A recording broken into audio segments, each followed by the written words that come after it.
Hello. Welcome to New to Hill Country, Episode 1. I'm your host, Michael Hines. I just moved to Hill Country back in October of 2019 after 13 and a half years of living in South Korea. My wife and I relocated here to open up a gym called SBG Texas, and we did so with the help and guidance of diet guru Rob Wolf. We launched this podcast with the hopes of being able to meet new people and catalog our process of getting to know different people in the Hill Country area, because we felt that there are other people like us who have moved to Hill Country. We know it's great here, and we're trying to figure out how to plug ourselves in and be more a part of the community. Before I get into our first episode, I'd like to plug our sponsors just a little bit. Our first sponsor is SBG Texas. I'm the head coach of SBG Texas. SBG Texas is the first SBG launched in Texas. SBG stands for Straight Blast Gym. It's a gym network that began about 25 years ago in Portland, Oregon under Matt Thornton. At SBG Texas, we offer world-class training in martial arts, yoga, and meditation for both kids and adults. Our other sponsor is called Element. Element is an electrolyte mix. You get little packets, you drop it in about 16 ounces of water, stir it up, and you get much-needed electrolytes without a bunch of garbage, sugar, and other things that you don't need. Athletes who drink this in particular tend to notice that cramping goes way, way down. But for the non-athlete, you can also find that a lot of people who suffer from chronic fatigue and headaches don't realize that they may just be suffering from an electrolyte imbalance. If you want to get your hands on some Element, I'll send you over to the Facebook page or the Instagram page for SBG Texas. Go to Straight Blast Gym Texas at Facebook, and you should find one of our posts which will let you find a link for Element.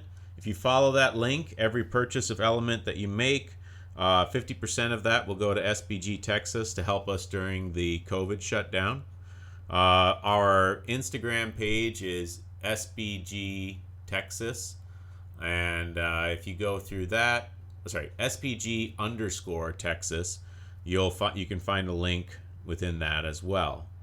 If you just want more information, those are great ways to find out more about SBG Texas. You can also visit us at www.sbgtexas.com. For fans of the podcast, you can get over to, we've got an Instagram page. It's just New to Hill Country, no spaces. That's our Instagram page. And our Facebook is New to Hill Country on Facebook. So today, in our first episode, we are talking to Maggie Eubank, co-owner of Pure Pastures. Pure Pastures practices regenerative farming. They've got cows, they've got pigs, and we get real deep into talking about regenerative farming in the Hill Country region. And I hope you enjoy the show. Welcome to New to Hill Country. Today we're interviewing Maggie Eubank of Pure Pastures, and we are, fortunate to have her here. Maggie runs a really cool farm in Hill Country, and we're excited to hear all about it today. Maggie, are you from Hill Country originally? I am kind of, depending on who you talk to. I'm from San Antonio, so okay. Sometimes people from San Antonio, we like to say that we're from the Hill Country, because it makes us sound cool. But I would say it's the south side of the Hill Country. Oh, okay. Now, I'm totally new to Hill Country, like in the most absolute sense. So is there generally a kind of like distinction between like people in San Antonio or Austin too and people outside of those areas? I'm really kind of clueless. Well, I think Austin is considered Hill Country. It's just kind of the area north of San Antonio, kind of northwest of San Antonio, up to like Junction and all that way, just kind of the middle of Texas. Okay. And tell me about your upbringing within Hill Country. Like, what was it like growing up here? It was wonderful. I'm from the northeast side of San Antonio, so New Braunfels was about 20 minutes from my parents' house, Okay. and we spent a lot of time in the Hill Country. I spent a lot more time than I should have while I was in high school in the Hill Country, when I should have been at school. But I grew up visiting. We would go to Fredericksburg. We would come to Wimberley. We were in New Braunfels and San Marcos all the time. So I have a lot of time spent in the Hill Country, and I loved it. I loved every minute of it. I love being back here. We live in the ranch is in Canyon Lake, so we're smack dab in the middle of the Hill Country, and it's just some of the most beautiful country on earth. Nice.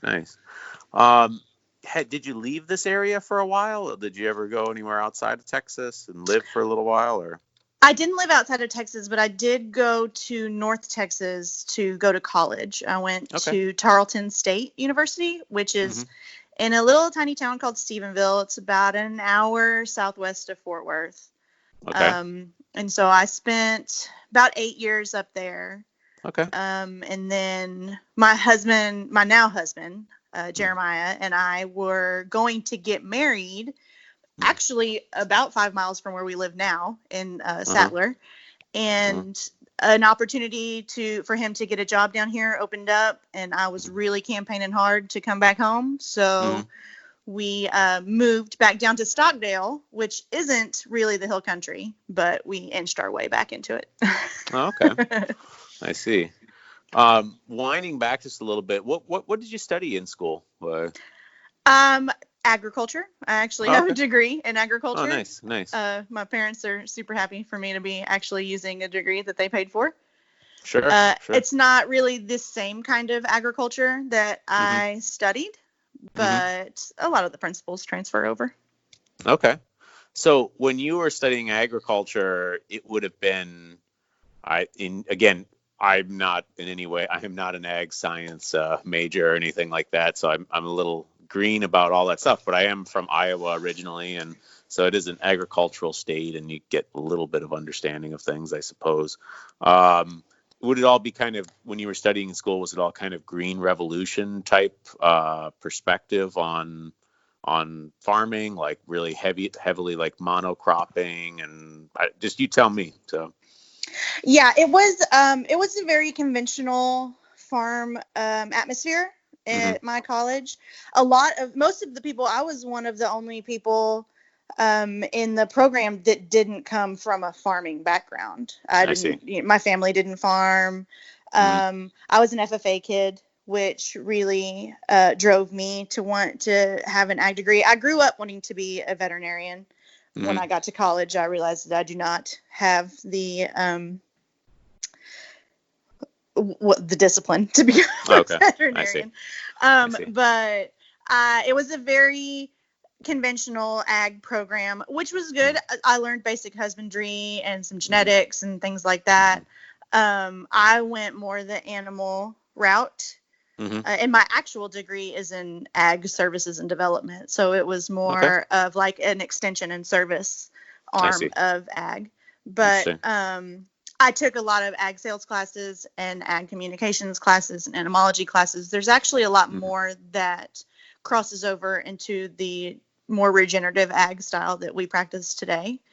But a lot of it was monocropping and confinement operations and stuff like that. So and what, so you kind of came up with this more conventional perspective on this, and at some point you started becoming more aware and more interested in the regenerative farming. And I'm kind of curious, could you talk us through that process of was there a lot of can you remember the first time you started hearing about that? Did you immediately take interest in it, or were you resistant to it? Or just kind of talk us through that process a little bit. So back when we were still living in Stephenville, we had actually moved. My husband and I bought 35 acres in this even smaller town called Dublin. And it was he grew up pretty rurally. His dad had cows. His grandfather had cows. They weren't really farmers, but they did have cattle and things like that. And so we just always had this idea that we wanted to be more self-sufficient. We always had a garden. We had chickens, kind of like a homesteading type thing. We really wanted to live more like our grandparents lived. I see. And at the time, I was working for an animal health company in Dublin.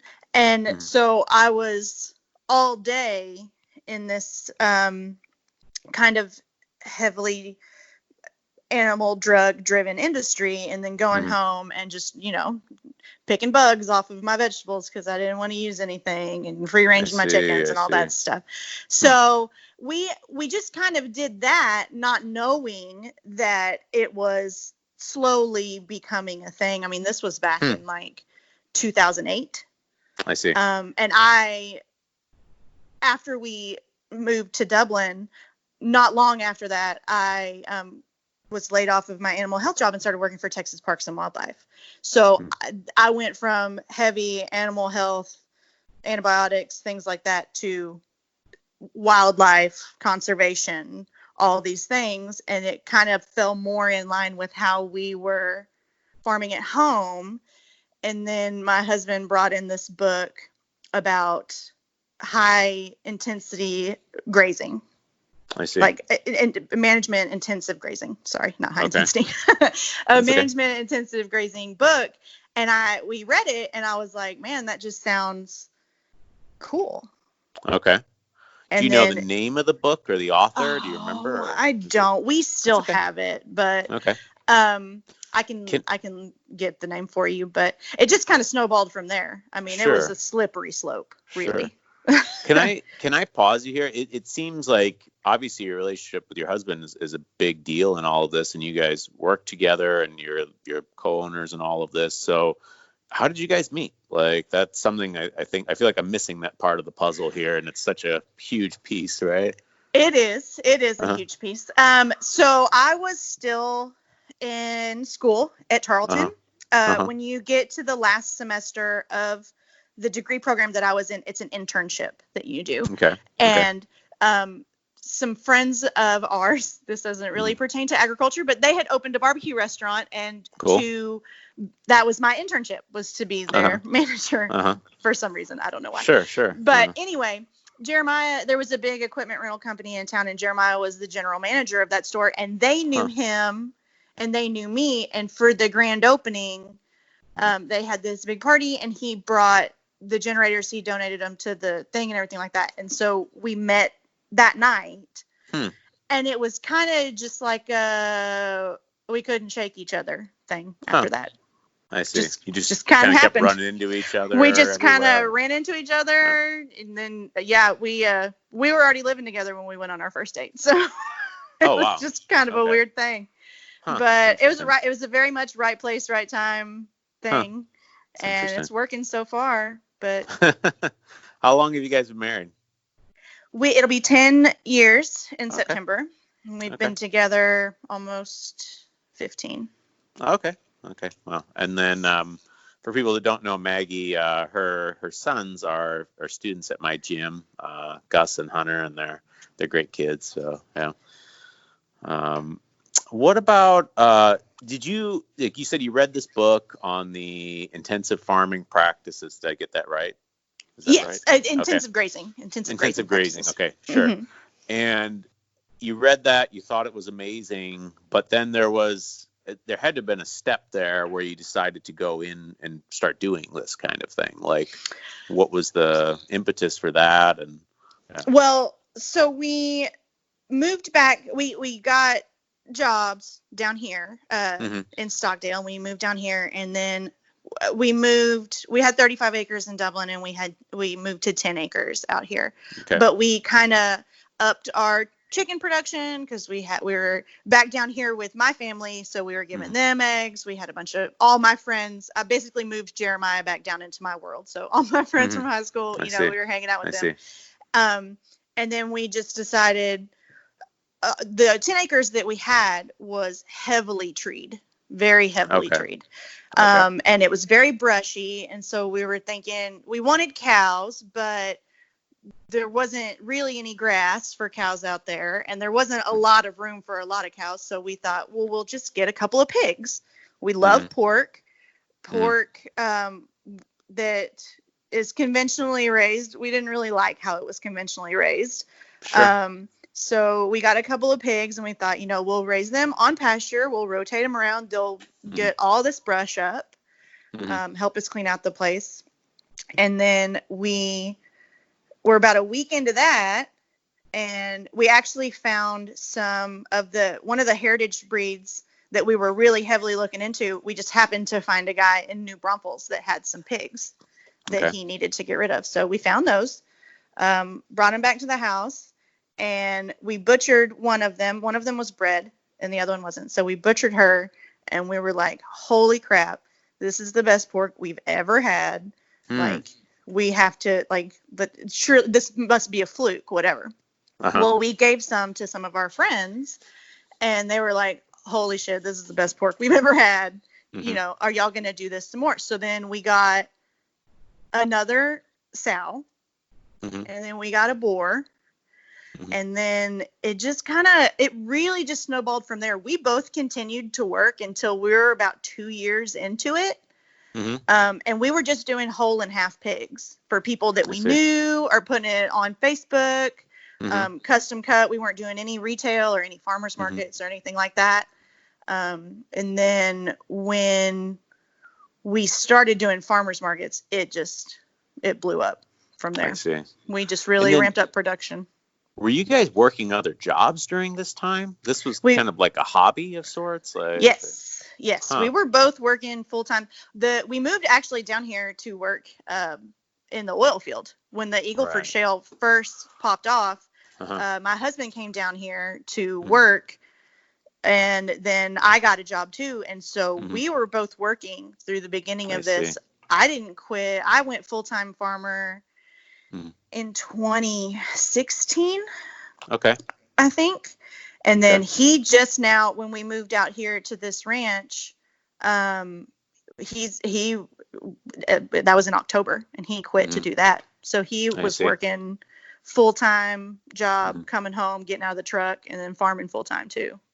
So I got some of this story previously with Sean Peters. He and I went night hunting together, and he kind of told me some elements of that, but he was pretty sparse on details and stuff. Yeah. Like, I just kind of, I was like, oh, I used to work with Maggie and her husband in oil fields. And I was like, you did? Oh, okay. Huh. Interesting. So there's surprisingly a lot of husband-wife combos, brother combos, sister combos. My brother-in-law worked there also. So, Interesting. Yeah. Huh. So yeah, I mean, it's a weird thing in moving to Texas. I'm so green to everything, and I didn't realize how many people worked in oil and stuff. Like, I don't know why, it just never really occurred to me. Like, I just didn't expect that to be something I would hear with a certain amount of frequency. So that's been kind of interesting to me. And we were super lucky to get in, because neither one of us had ever worked in the oil field ever. Stephenville, we had a lot of friends in Stephenville that were working in the Barnett Shale. At that point, that was the big boom at that point. But the Barnett was kind of leveling off, and they were all coming down here because this new Eagleford Shale was about to blow up. And so Jeremiah didn't like his job. I wanted to move back down here. And so we just knew somebody that was coming down here, and it was early enough in it that he was fortunate to get on. And then I didn't plan on working when we got down here, but then he sure enough found a job for me also. I see. Unfortunately, or fortunately. So, but yeah, it's a big industry. I loved being in it. It was great for our family, but both of us getting to do what we really are passionate about is great. So at some point in there, I'm guessing it was something around 2016, if I understood that correctly, you made the switch to being full-time farmer, and talk me through that process. There must have been some trepidation before doing that, right? Like some concerns. You were a little like, you knew you wanted to do this thing. A lot of people know they want to do a thing, but then going from wanting to doing can often be a pretty big step. So that's what I Right. kind of want to hear about is how did you go from the like, I want to do this to like, now I am actually doing this. Like, Well, I had actually, we worked for the same company, but we worked in different departments. mhm, And I had become pretty unhappy in I see. my department. Mhm, I had gotten a new boss. We didn't really see eye to eye. It was mhm, just kind of a weird time for that department. So we had sort of started laying out a plan for me to quit 6 months down the road or something like that. We were trying to mhm, work out, how we were going to do it. My husband and my brother-in-law had a shredding business also. They were shredding mhm. pastures for people. Okay. Um, and so I was going to kind of do that and run the farm and all this stuff. Well, about a week later, I got fired.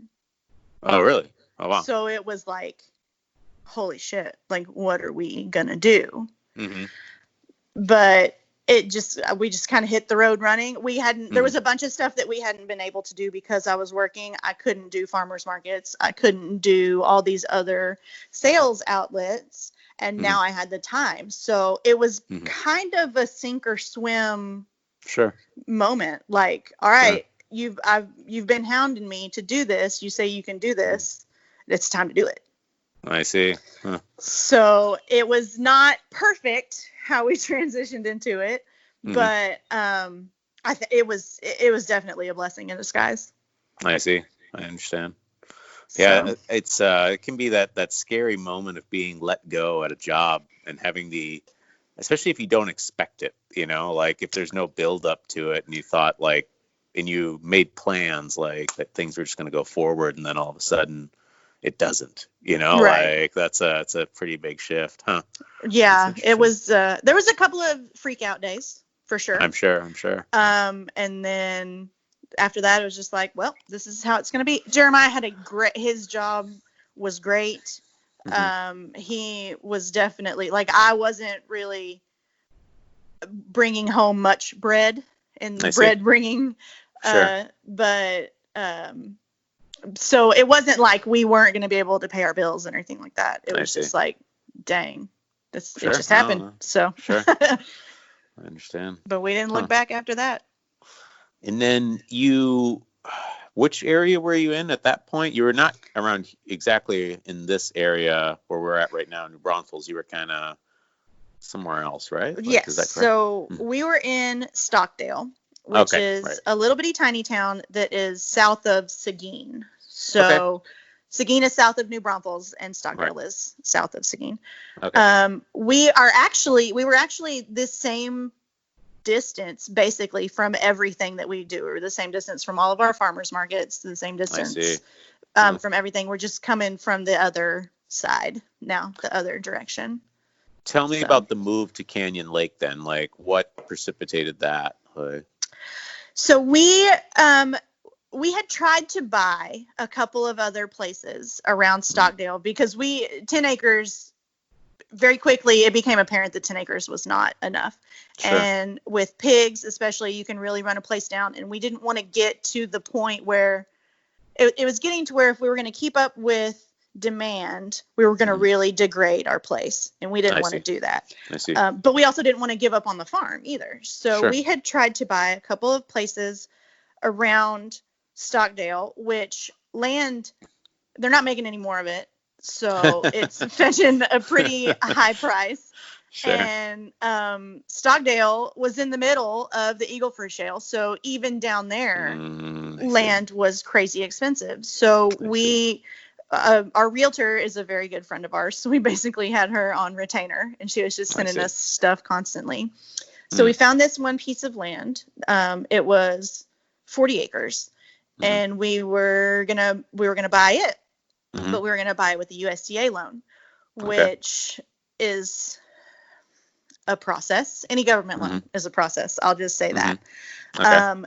So it wound up falling through Mm, because of the time frame that it was mm. taking to close Okay. the loan. So we were but they continued to let us lease it. They let us lease it when we put the contract in, so we could move what cattle we had over there, and we brought in sheep because it was good pasture over there. So we had the sheep and the cattle over there. The pigs were still at our place, and we moved our laying flock over there too. Okay. And then there was another place down the road that we tried to buy, and it fell through. And it was just like, we got to a point where it was like, I guess this is it. We've topped out. We're doing good. We're rolling along. We have more stock, this is just where we're going to be. This is what it is for our farm. And then I saw on Facebook, a friend of ours has a consulting business. He also does grass-fed beef. But he has a ranch consulting business on the side also. And he had a client that was looking for ranch managers to come run his ranch in Canyon Lake. He was very into the regenerative agriculture movement, which was what we were doing. But he didn't know anything about it. He just knew that sequestering carbon was important to him, and he wanted someone to come regeneratively farm his ranch. So that involved my husband, Jeremiah, basically quitting his job because he was already driving 45 minutes to an hour from our house. So it would have been 2 hours from Canyon Lake. So it was a pretty big decision, but we put our name in the hat. And after a few interviews, we got the job. So we pulled the kids out of school, quit jobs, sold the house, uprooted, and here we are. What was there must have been some very strong feelings during that time. There were some strong feelings. You talked about the kids, Hunter and Gus. Hunter was in 3rd grade. He had been in school for since kindergarten in Stockdale, and Stockdale's such a small town. He had so many, they're all friends. Right. We knew everybody. Right. Gus had a bunch of friends at daycare. It was hard for them to leave their friends. And we were tied to Stockdale too. We had lived there for 8 years, or nearly 9 years. And we had a bunch of good friends there. We were much closer to my parents than we are now, because they live in Seguin. But it was a big decision. That was the first nice house we had bought together. We brought our babies home to it. Sure. There was a lot of feelings for sure, but at the same time, we talked about it, and this gave us the opportunity to do what we're passionate about. We would never be able to afford on our own to raise our children in a place as picturesque as this and teach them how to do this as well. Beautiful.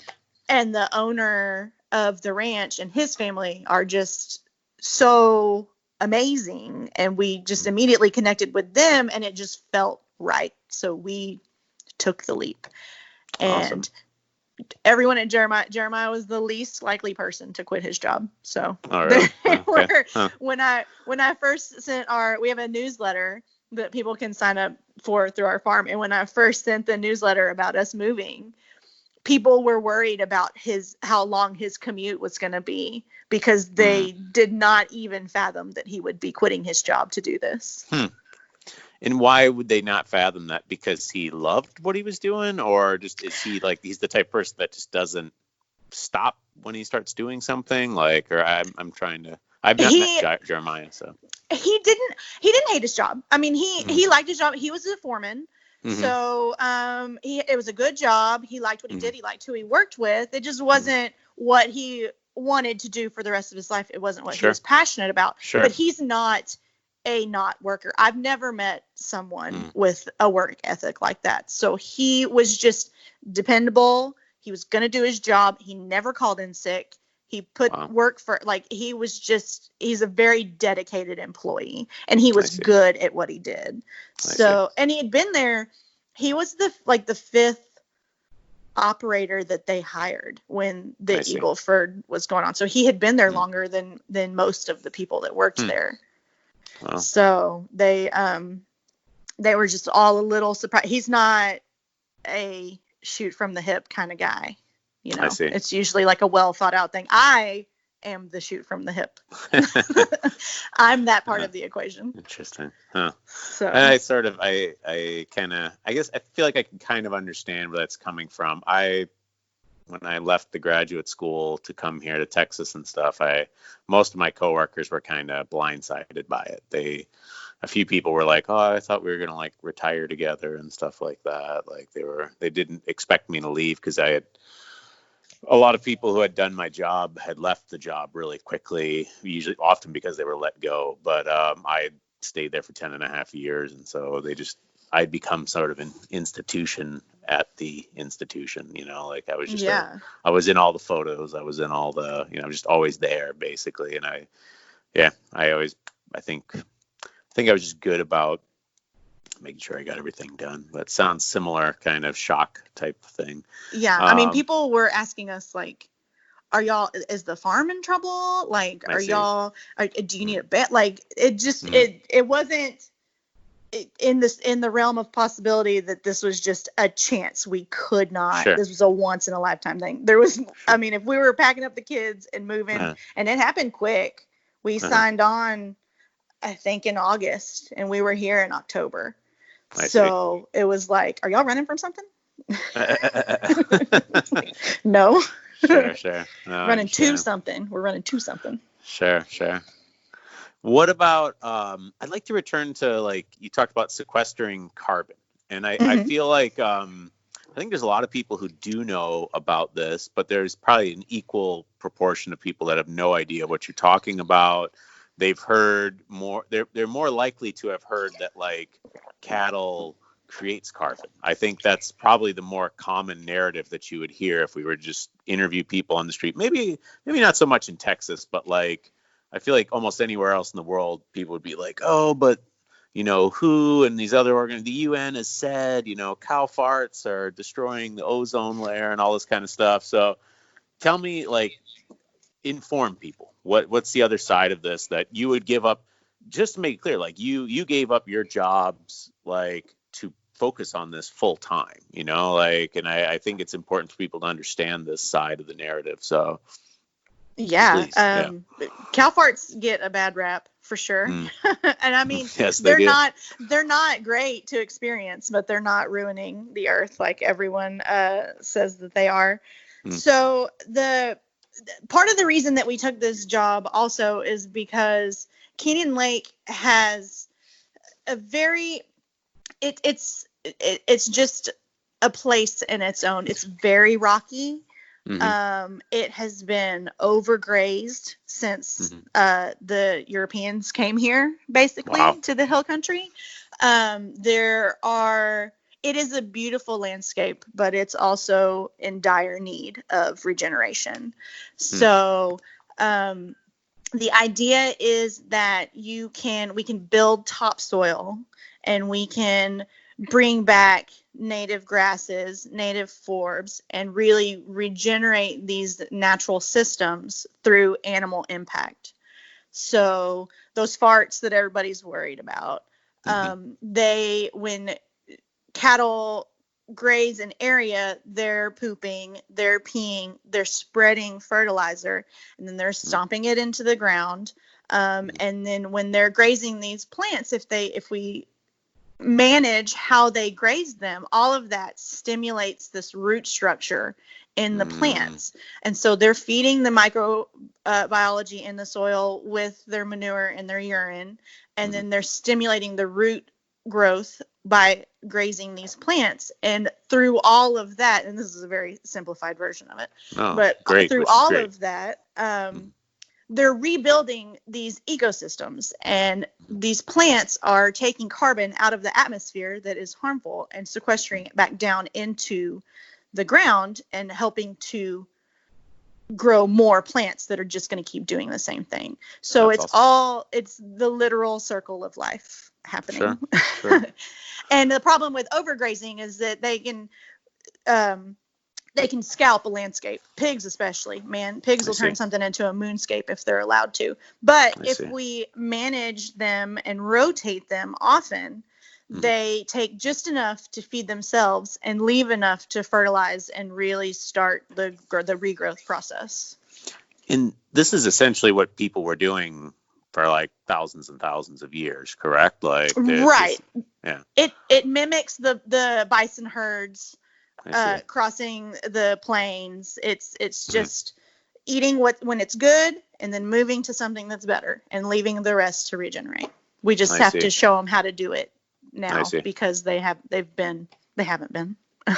When they also don't live in an untamed world, basically. Right. They're not running from predators. Yeah. So like 1,000 years ago, pigs weren't running into fences, exactly, or roads or something like that. So they need a little assistance right now, but that's interesting. Huh. Yeah. And we do it through multi-species. So we have pigs, cows, sheep, chickens, and ducks in our grazing program. And actually our sheep and our cattle graze together in one. It's a flock and a herd together. Okay. Huh. But that gives more even coverage, more impact per paddock that they're in. So the sheep eat different things than the cattle do. Their manure is different than the cattle, and their hoof impact, their actual physical impact is different. So it's basically covering more area in less time. Cool. And they can break. There are parasites in sheep, parasites in feces that cattle are immune to, and cattle parasites in feces that sheep are immune to. So it basically breaks the parasite cycle as well. So. Oh wow, interesting. Huh. That's really fascinating. Huh. Mm-hmm.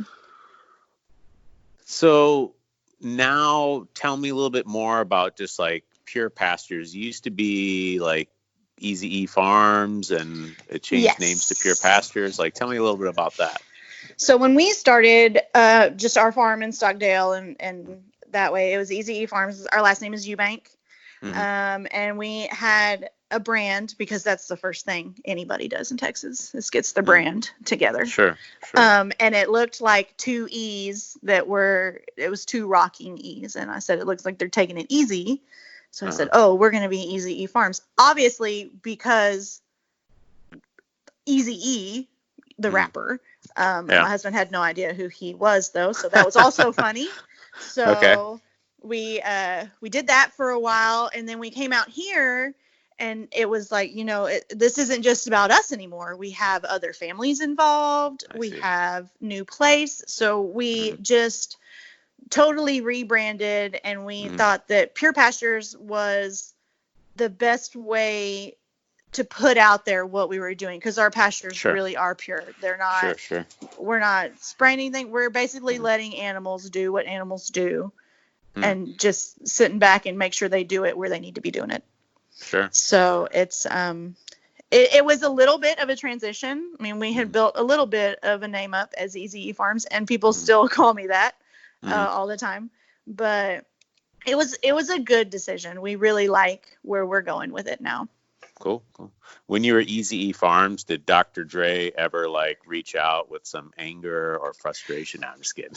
No, but I did tell my husband that if we would know that we had made it if we got a cease and desist from Easy E's estate. Like that would be when we knew that we had made it.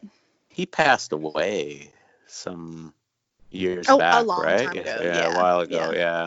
Yeah. He was an interesting character. Like, yes, he had met like President Bush or something like that. I mean, Bush Senior or something, didn't he? Or he had an interesting kind of arc outside of his rap career and stuff, like where he did pretty involved as a businessman or something. So and when Straight Outta Compton came out, we had a bunch of friends that sent us like Straight Outta Stockdale artwork and wanted us to get like T-shirts made, but I figured that would be pushing it a little too far. Yeah, it might be pushing it there. Yeah, sure. No, that's funny though. I mean, it was the first thing I thought, like when I saw the name of your farm before the Easy E, I was like, what's the connection to this? Sort of like it just kind of came in my mind right away.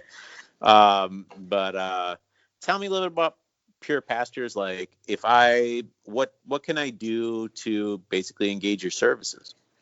So we're on Facebook and Instagram. Both of them are at Pure Pastures TX.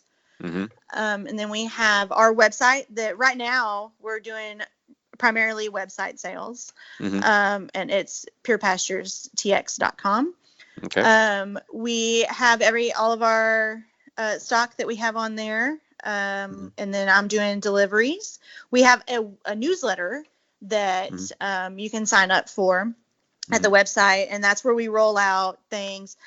We have a new promotion coming up where we're going to be starting a VIP program. Cool. Anytime that we get new cuts back from the butcher, people on the newsletter get first dibs of everything, and they're the first ones to know about what's going on at the farm. And it's not spammy because I'm not great at sending it out yet. Sure.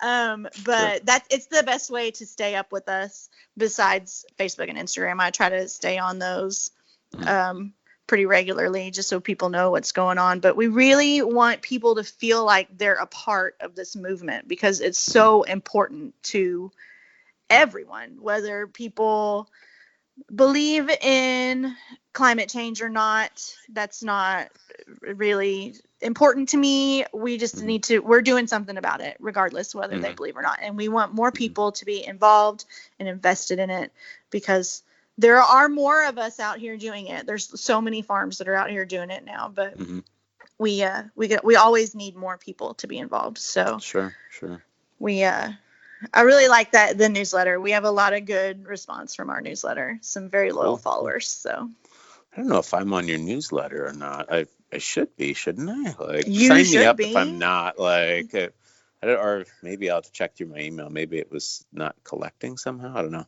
I think it can go to your spam folder if you're not. There's so much email that I get that I don't want to get, and now you're telling me about email that I would have wanted to get. So I'm a little frustrated. I'm like, I get so much email that I don't want to get. Like, but okay, I'll look through. I'll make sure you're on there. Yeah. I'm gonna send one out. I'm gonna send one out this week sometime. So I'll make sure you're on there. Okay.